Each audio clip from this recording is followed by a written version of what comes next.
Hello, Keith Rucker here at VintageMachinery.org. Well guys, I want to put together a little odds and ends video for you this week, and basically we got some viewer mail and some few little other items that have come in I want to share with you, and so let's get at it. So the first group of items here comes from Roger Armstrong, who's up in Indiana, and Roger had come across a fair amount of horizontal milling tooling as you see here, and didn't have a need for it and sent it down to me. So that either I could use it or find a good home for it. So most of this stuff looks really nice. So let's talk about some of these items. So first off here, we've got the arbors for running the wheel cutter type cutters, and these are different sizes and in different different configurations. So these larger ones are 50 taper. This one fits directly into my K&T mill, and we also have some 40 tapers here. And while my mill does not have 40 taper standard, I do have an adapter that I can go from 50 taper to 40 taper. Now these arbors, and I haven't put any on the machine yet to actually measure run out, but they all look in excellent condition. In fact, I told Roger via email that these, just looking at them, look better than the ones that I have. So, and I know that a couple of mine have a little bit of run out in them, not terrible. So I'm kind of anxious to get these on the mill and put an indicator on them and kind of see how they look. But really nice collection here. Some of these are duplicates for me, but quite honestly, I'm probably going to keep these, assuming that they run better than the ones I currently have. And we may try to find a home for some of the other ones. Now over here we have some, again, different tool holders for different things, and there's some 50 taper stuff and some 40 taper stuff. And again, my machine takes 50 taper on the spindle. I have an adapter, I can run 40 taper. However, my universal head, my 90-degree head or universal head, to be able to do like traditional milling or vertical milling, it takes 40 taper, and I don't have a whole lot of 40 taper stuff, so this is nice to be able to add to the collection.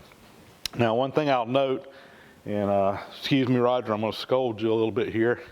You notice all this stuff on these. When he packed these up, he put them in a box, and then he squirted the box full of spray foam insulation. And unfortunately, some of these were not wrapped up as good as they could be, and we have spray foam insulation in a bunch of these that I'm going to have to figure out how to clean out. This one here, for example, this one's interesting here. This is actually for an adapter for Brown and Sharp taper. What is it? I can't remember which one it was on here. Brown and Sharp number 10, but the whole inside of this thing and the screw end is all filled up with spray foam. So I'm going to have to figure out how to get all that cleaned up off of these. If anybody has an idea on a solvent or something that will take care of this stuff, I haven't even tried experimenting with it yet, but there's a good bit of many of these that have that spray foam on it. You know, the spray foam did an excellent job of protecting them in shipping, but boy, was it tough to get out of the box. Man, I had to get a razor blade and cut them out, literally cut them out, and he did have them wrapped up, each individual one wrapped up with like some paper or what have you, but some of them, the spray foam got into them anyway. So anyway, Roger, I appreciate it, and we'll figure the spray foam issue out. And again, if anybody's got any ideas, let me know. But nice collection. I'm going to go through here on some of this stuff and look and see what's a duplicate for me. And Roger's already told me anything that's duplicate for me to check with Adam Booth and see if he can use it. So I'm going to try to get that done here the next week or two and get up with Adam, and we're going to probably be sharing some of this tooling. So Adam, if you see anything you just got to have, let me know. Some of these, let's see, on these cutters, this is just like a regular end mill holder. There's quite a few of these shell mill holders, which are really, really nice to have. I've got a bunch of shell mills, and I've got some shell mill holders, so there's kind of you can fit a cutter up on this, and it just drives it, and so I'm going to have to figure out which ones are duplicates for me. I know Adam's looking for some of those as well. This one here has got a collet in it, and let me show this collet, because I'm not sure what collet this is. Some of you guys may recognize it.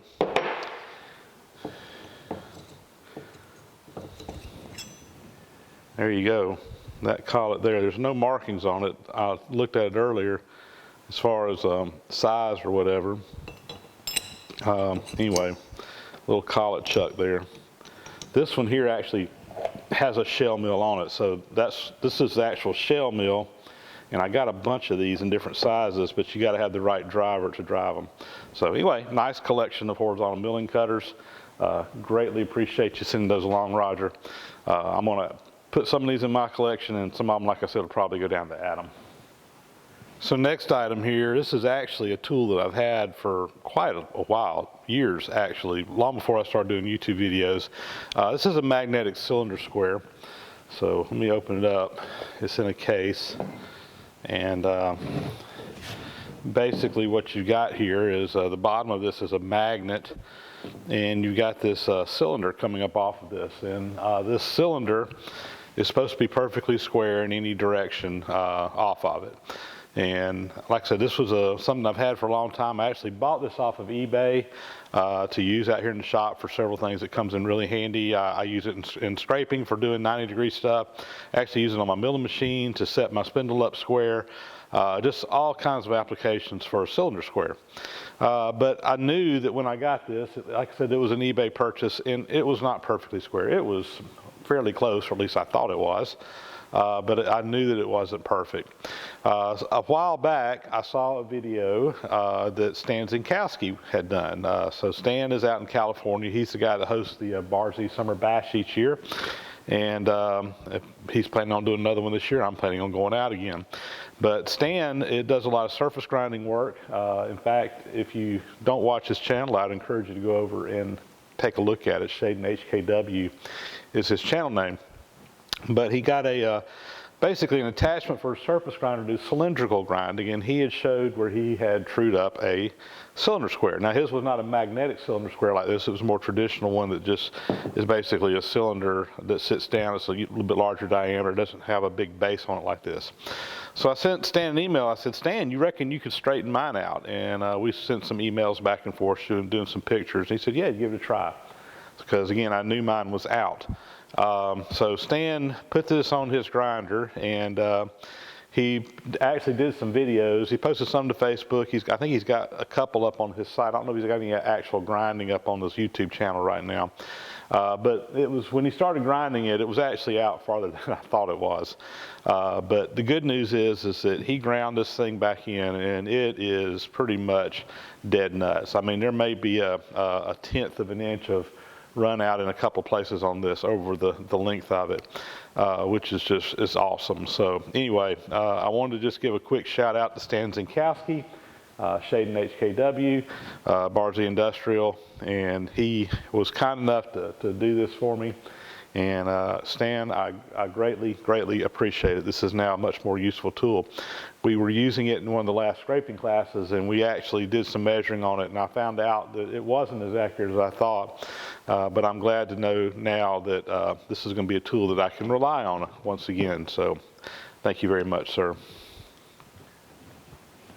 Next item here comes from Mike Nixon, and Mike, you know, I've actually seen these in some other channels where he sent these out, and he sent me a set of these coasters that he made out of aluminum. So it's actually got a little rack to put them on. So these are nice little coasters that he did, I guess, on a CNC machine.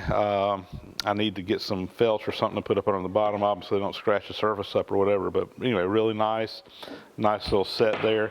And that'll probably go in the house. My wife will probably confiscate that from me. She does that sometimes. I guess all wives do. But anyway, Mike, thank you so much. Very nice craftsmanship there. I greatly appreciate it. And a nice little gesture to send that along. Thank you, sir. So next here, this is kind of cool. I got a whole great big box full of goodies. And this came from Kevin Greening. And Kevin is up in Canada, and showed up, got a box with international postage on it. And anyway, this is some stuff that he said he just sent down just because. Anyway, let's go through it and kind of show you. So 12-inch rule, 30 millimeter. It's millimeter on one side and inches on the other. So that's nice to have. It also has equivalents on here from metric to English on the back. So if you need to figure out, 12 millimeters is whatever, you can look up here, 1/2 inches, 12.7 millimeters, so on and so on. So that'll be nice to have in the shop. Along those same lines, here's a folding rule, and you know, I have quite a few of these, but all of mine are in inches. This one here is in millimeters. So again, a metric rule, and that'll actually come in handy for me because at work, a lot of times I have to do measurements in millimeters, and sometimes I have difficulty finding the right kind of tool to do that with. A lot of times, I'll measure them in inches and then convert them to metric for our measurements and stuff, just because I don't have metric tools. So anyway, very nice there. This is interesting. There's 3 metal plates here, and these are titanium. And I'll be honest with you, I've never made anything out of titanium, but you never know. You never know what you might need. So I think it'd be interesting. I've never machined any titanium, so that might be interesting just to try some out. But anyway, 3 nice plates here. These are, what, about 6 inches, 15 millimeters wide, almost 6 inches wide, and about 40 millimeters long, and that is about 15 and a half inches long. So anyway, not sure what I'll ever need that for, but it'll be nice to have just in case. See, we got a 11-piece cartridge and spiral roll abrasive set. So anyway, some little sanding rolls. This is a magnifying glass with LED work light. This will definitely come in handy. I've got a, oops, throw the clamp on the floor, but anyway, that's actually pretty nice. I put batteries in it, but you can clamp that somewhere and get in tight and look at it. So I've got a bigger one over there on an arm, but it's not very portable. This one I can move around pretty easily, so you find that clamp. Okay, it's got a magnetic base, and then you got this clamp that it just sticks on with the magnet, so that's kind of cool. Yeah, look at that, even better. So anyway, I get some batteries for that. That's pretty neat. This is pretty cool. So a telescoping tool set, and there's 2 different ones in here. One of these has a magnet on the end, so you can, when you drop that screw down in your machine and I need to get it out, go right in there and pick it up, as long as it's a screw that sticks to a magnet or something. I've got one similar to this that I use, but this one is actually different. I like that telescoping feature. That one right there might even be more handy than the one I have. And along the same lines, this one is a mirror, so if you're working back behind something and need to be able to see behind something, you can get this back there. I've got a couple little mirrors, but I don't have any on a telescoping arm like that, so those are definitely be some handy tools to have. Got some TIG welding gloves here, Tillman. Those look pretty nice. Let's see if they fit my big old hands, and they do. Oh yeah. Those will be very nice. I just got the TIG welder. Haven't even got gas for it yet to turn it on and try it, but those will come in handy when we start TIG welding. So little digital caliper set here. This is the digital kind, so you turn it on and you can either go between millimeters or inches. You know, and he put in his note, granted these are pretty cheap set, but sometimes you don't want to use your good set. So I'm sure these will come in handy for some stuff around here as well. So anyway, that'll be nice to have. Turn that back off. All right, we got some markers and some yellow paint sticks here. I actually don't have any paint sticks out here in the shop, and you know, I use Sharpies a lot, but I've seen other people using these little Milwaukee ones, and these are actually made to write on dusty surfaces and oily surfaces and stuff like that. So I have never used any of these before. I've seen other people showing them and using them, so I'm kind of anxious to try these out. because let's face it, in the shop environment sometimes you just don't have the best thing to write on. So those are nice. Got a little pocket knife here. I've got a drawer over there with razor blades and pocket knives, and I just keep them in one of my toolboxes because a lot of times you just don't have ones handy, and they get used all the time. So that'll go over there with the rest of those. And then finally, this is kind of neat. So he sent me a little action camera. So this is very similar to like a GoPro camera. It's obviously not a GoPro version, and I've got a GoPro. I use my GoPro, but I've never used one of these kind of off brands. But I know people that do, and they work, from what I understand, really about as good. So this would be nice to have another camera out here in the shop. You know, my GoPro I kind of keep on a little what we call a little gimbal thing, and I don't really use it a whole lot, but it kind of stays on that. So maybe what I'll do with this one is get a little like indicator stand or something and just leave it on there. When I'm working in the shop out here, I can just have it on there as a second camera and use it for some B-rolls. And he also sent along a 32 gig data card for it. So anyway, Kevin, thank you very much. Some very nice tools and additions to the shop here. Some things I'm quite sure that we'll be able to put to use out here. So anyway, thank you very much, and thank you for thinking of me. Extremely, extremely kind. Thank you. So a while back, guys, I had a video where I had made some a bearing out of some plastic that goes in a 3-roller cane mill. And I think I may have shown this one. This was another bearing. This was a different one than the one I made. It's made out of brass. And we were trying to figure out how to make one of these as well out of plastic. But there's a lot of complex geometry in this. This whole backside is a taper. It kind of fits into a socket. And really, at least without having capabilities of doing CNC work, I just didn't have a way I could do this. And two, we determined it really needed to be made out of brass or bronze.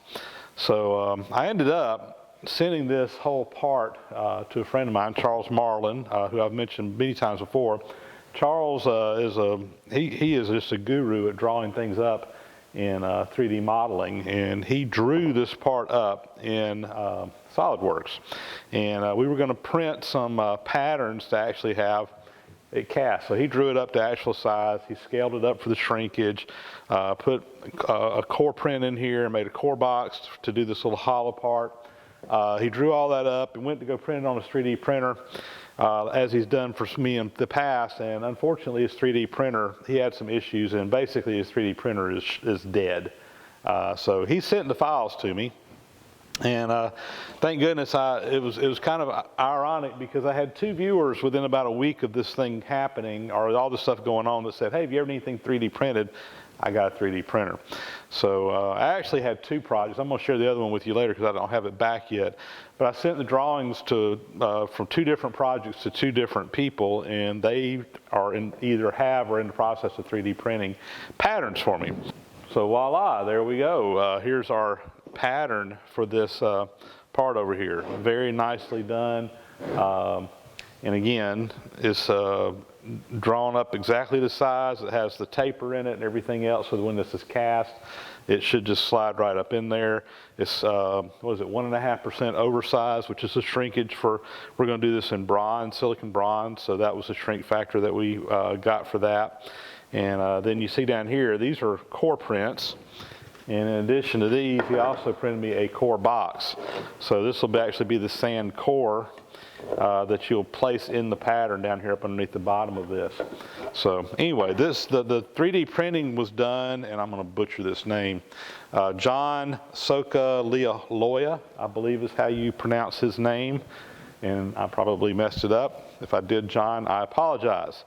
But he was kind enough to do the 3D printing for me, and this stuff looks great. I'm going to come in here and I'll probably do a little sanding on here to smooth it out. We'll get these things, put some paint on it too. That'll help kind of smooth them out. And probably just going to send these to Cattail Foundry and have them cast this part for me. So anyway, great community of people out there. You know, I had Charles drew it all up, and he was, like I said, gonna print it for me, but when his printer died, 3D printer died, John came to the rescue and printed that one. And like I said, at the same time that Charles was doing this, he was also working with me on another project, and I sent those parts off to another one of my viewers who had volunteered to do some printing for me. And I'll feature those later on because I haven't actually gotten the 3D printed parts back yet. I've seen pictures of them. They just haven't quite gotten here in the mail yet. These just got here the other day. So anyway, I want to thank both Charles and John for helping out with that. And you'll probably be seeing more of this project once I get this stuff sent off to Cattail and get some castings back in the mail. Well, I've managed to clean the bench off again, so that means we've worked through all of our items here, some viewer mail and some things that have come in the last week or two. So thanks again, everybody who sent stuff in. Greatly appreciate all that as always. Just really appreciate everybody that I've just become friends with through the channel over the years. Many guys I have never met before other than through email or messages on YouTube or Facebook or along those lines.